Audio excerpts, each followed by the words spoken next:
guys, it's day 18 of the Great Philippine Overland Loop. And we are here in Santa Ana, Cagayan. Dulo na to ng Pilipinas. Actually, dulo na ng ng road, yung spot na to. Ganda.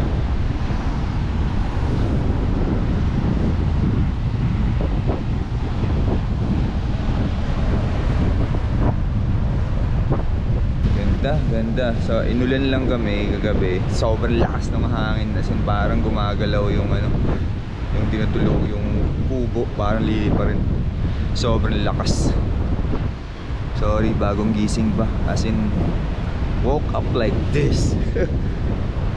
Pero yan, pack up na sila unti-unti. Sobrang lakas ng hangin. So, yung mga rig nandito sa beachfront. Sir Tim. Morning. Kumusta ang hangin kagabi? Kumusta ang hangin? Nakasundan. Ako, yung kubo nga namin parang lili pa rin eh, gumagalaw. Isip ko yung mga nakatent kaya. And survive naman yung lakas ng hangin. Pozo Robo Beach Club. Ito na yung end of the road. Nakita ko yung dulo ng daan dito sa spot. Ayun yung daan. Dead end. Ito yung beach, Pozo Robo. Ito na yung dead end. Ayun eh oh. So Pozo Robo. Dito tayo magluto na, mag-iinit ng kape kasi masyado mahangin dun. Dito na ako nag-iinit ng kape. Sobrang solid ng spot. Sobrang lakas lang ng hangin ng ulan kagabi, pero sobrang solid. Ganda. Wala signal ang smart globe, meron mahina, pero napaka solid. Grabe yung alon eh, lalaki. Kaya natin mag drone, check natin.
So yun nga, andito tayo sa Santa Ana, sa Pozo Robo Beach Club.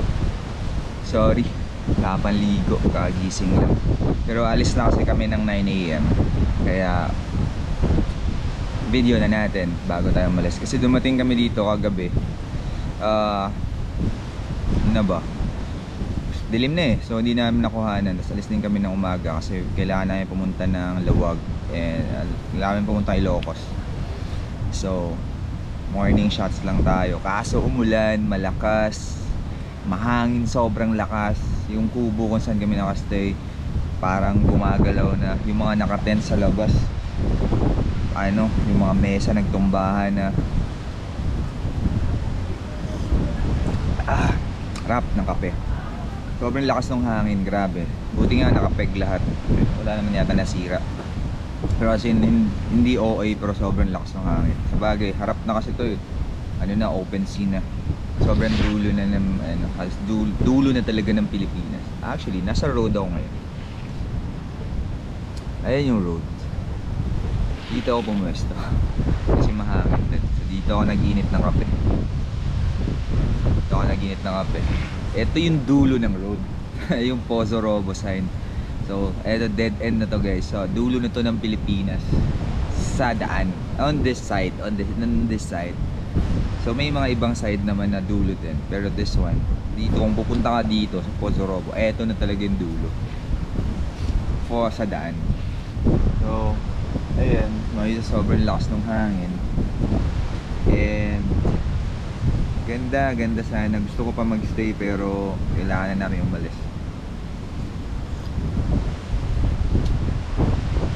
Ngayon magkakape lang tayo. Wala akong relo pero time alis na rin kami in, I think 2 hours, 9 AM. Breakfast lang, or I think along the way na to Ilocos yung breakfast.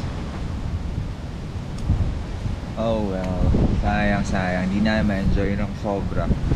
Patapos na kami. So last stretch na to, Ilocos and then Lingayen, and then that's it for the Great Philippine Overland Loop. Yeah, sobrang ganda, sobrang happy ko dito sa Santa Ana kasi tagal ko nang gustong puntahan to. Kasi nga dulo, hanggang Paris lang kami lagi pag nagde-drive. So, malayo pa sa Paris, pero 1.5 to 2 hours, mga ganun. So, yeah, sobrang saya ko. Na-check ko na yung bucket list ko na makapunta dito sa Santa Ana. Kasi for me, ito yung dulo ng Pilipinas. Kasi mas ano na eh, what do you call this, parang dead end na. So yes, I'm so happy. And kahit di ko ma-enjoy ng todo yung area, pero nandito ako, nakakita ko ng araw. This nakisama kahit papaano, madilim pero hindi umulan, tumigil. Nakapag-drone tayo, makikita nyo mamaya yung shots. And yeah, off to the next one. Ganun lang. Next time, by the way, pinag-iisipan na namin kasi this is a 20-day Philippine loop. So next time, mag-loop tayo early next year, pero with no time pressure. Kasi kung maganda, stay there for a few days, ganun. Tapos ni-note na namin yung mga spots na nagustuhan namin, na babalikan, and yung mga nadaanan namin na gusto namin puntahan na hindi kami nag-stop. So nag-notes na kami, and yun yung bibisitahin natin sa next loop natin. Ganda, sobrang ganda ng Pilipinas. I'm enjoying the trip and the experience, the food, sobrang saya. So, or say once in a lifetime experience. Kasi I mean, you need budget, you need all the resources to do this, diba? It's not, hindi madali. Kaya naman siya, but the thing is doable. So may mga ferries naman para pag mag-cross ka into the other islands. So it's very doable, but again, it will take time, money, and again, physical and mental preparation. Kasi along the way, pag matagal ka na sa road, papagod ka. Let's say, I don't know if you're maybe I don't know if may homesick kasi nag-enjoy ka, pero you need to prepare. Kasi hindi mo alam kung anong kakarapin mo. Let's say ngayon may parang sobrang lakas ng ulan while nagka-camp ka. So, diba, you have to be prepared. May mga nasiraan kami kahapon na pupunta dito. So, you have to adjust. You have to be ready if you're gonna do a Philippine loop. It's not that simple, but it's very doable. Kailangan niya ng preparation. Yeah, so I hope you guys can do it also, no? And share your experience. Kasi let's promote tourism. Let's help our country. Let's expose the beauty of our country. And ang dami pang pwedeng explore, like this place where we are now.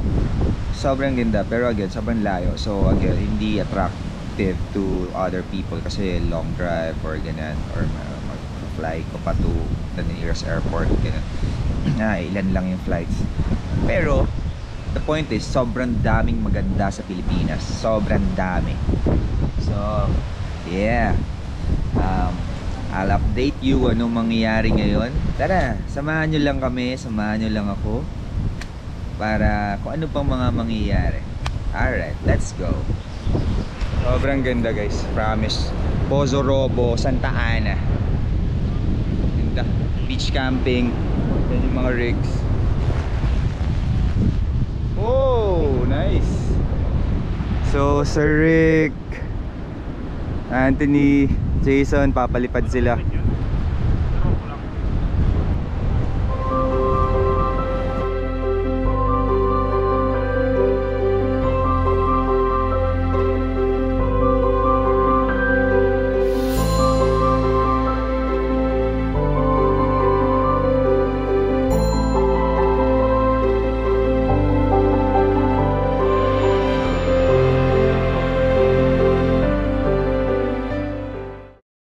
Bumagsak na naman yung drone ni Nong. So ito, Daredevil kasi ito eh. Yan lang, dyan lang. Buti may daan no. Oo, nandito lang. Ginawa nila ng daan, so nandyan lang yung drone. Asali na puno eh. Buti si Sir Aldos may tinawag tong mga locals dito para tulungan kami na i-recover yung drone. So this is the second time this trip na nag-crash yung drone. Sana ma-recover kasi yung files namin ng Clark hanggang dito na solid talaga na clips nandito pa sa drone, di pa namin nababack up, putsa. So yun guys, sana ma-recover pero malapit lang naman. Guys, 1, 2, 3, 4, 5, 6, 7 7 kami naghahanap dito loob ng forest. Feeling ko nasa may sanga yan sa mga taas. Ayan. Drone recovery. Update guys, update. Nakita yung drone. Ayan sila kuya. Ayan sila kuya. Sobrang thank you. Nakita yung drone. Thank you. Umalis na kami ng Santa Ana, Pozo Robo Beach. Papunta na tayo ng Ilocos. And ang pinakamasayang tao ngayon, eto. Masabi mo, pangilang beses mo lang na-crash yung drone? 7 o 8. 7 to 8 times na nag-crash yung drone. Pero kung titignan mo yung page nito ni Nong Amor, check nyo yung page niya, sobrang lupit ng mga video. Bakit? Daredevil din kasi magpalipad ng drone eh.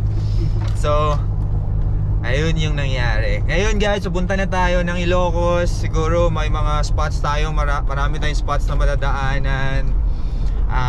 Drone pa rin tayo. Drone pa rin, Nong? Drone pa din. So let's go to Ilocos. Thank you. Sobrang solid dito sa dulo ng Pilipinas. Sobrang ganda. Thank you Sir Aldos. Sobrang solid. Monotesto, solid. Pasca, thank you. Let's go to the next spot. Bye-bye.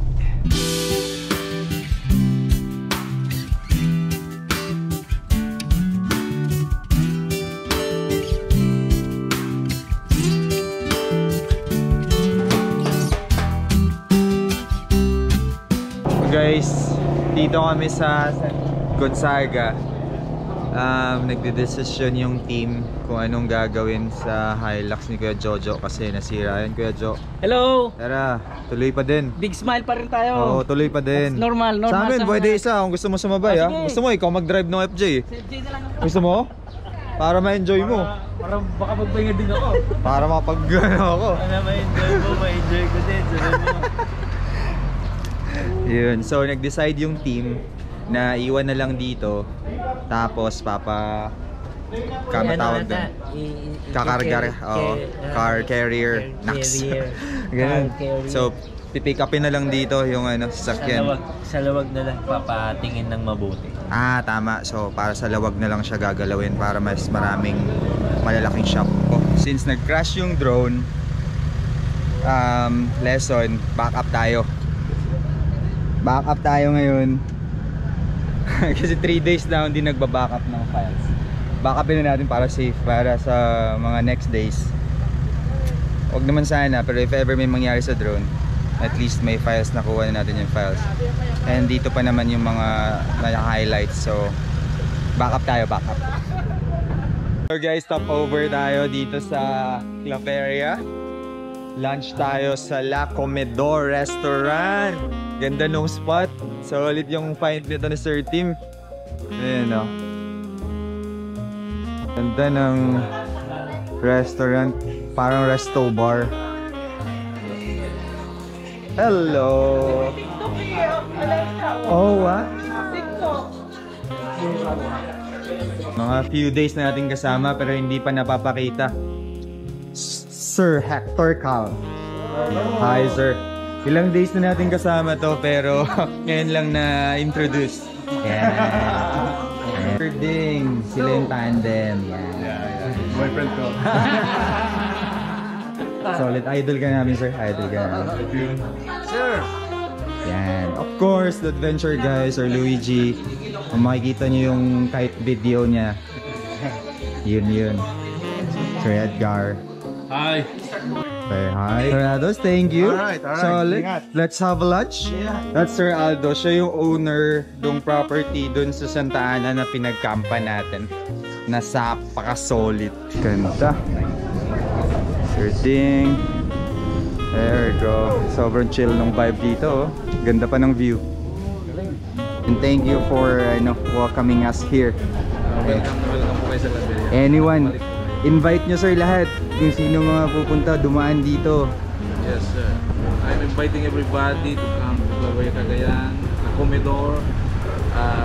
Ito po yung i-develop natin tourist destination of the North. Yes. So guys, pag nandito kayo sa North, especially sa Claveria area, punta kayo dito sa La Comedor. In a few years, sobrang made-develop na yung spot. For sure, ito na yung puntahan dito sa Claveria. So that's Sir Alcantara. Thank you po. Thank you. Thank you. Very nice place, very good food. Thank you po. Yes. And thank you for welcoming us, diba? You're So, always welcome. yan. So, guys, off to the next spot. Let's go.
Nandito tayo ngayon sa bahay nila Parinas. Nag-host sila ng dinner. And yes, part sila ng group, ng team. Kaya dito ka tayo sa Luwag. Sobrang grabe yung preparation dito for dinner. It's sheep. Sheep na naluto kagaya yung pagluluto ng yung lechon baka namin dito. Oh, Fried hito, yeah, familiar. Puki-puki. higado, imbaliktad, pinakbet, And may lechon and empanada station dun. Kain muna tayo.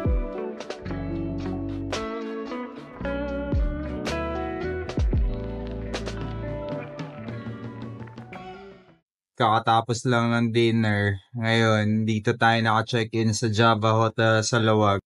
Nag-sand dunes din pala kami, night sand dunes. So, nag-invite si Baba Farinas. Maganda, solid din yung experience. Parang Dubai-like experience. Solid. Tsaka tinur niya kami din sa bahay niya. Ganda. Thank you, Baba. Shoutout sa'yo. Kay RC, Junior. Advance happy birthday. Thank you for the dinner. And kay Kong, thank you. Mga Farinas boys, solid. Thank you guys. And I guess this is it. The end of day 18 of the Great Philippine Overland Loop. See you on the next one, day 19. Bye-bye.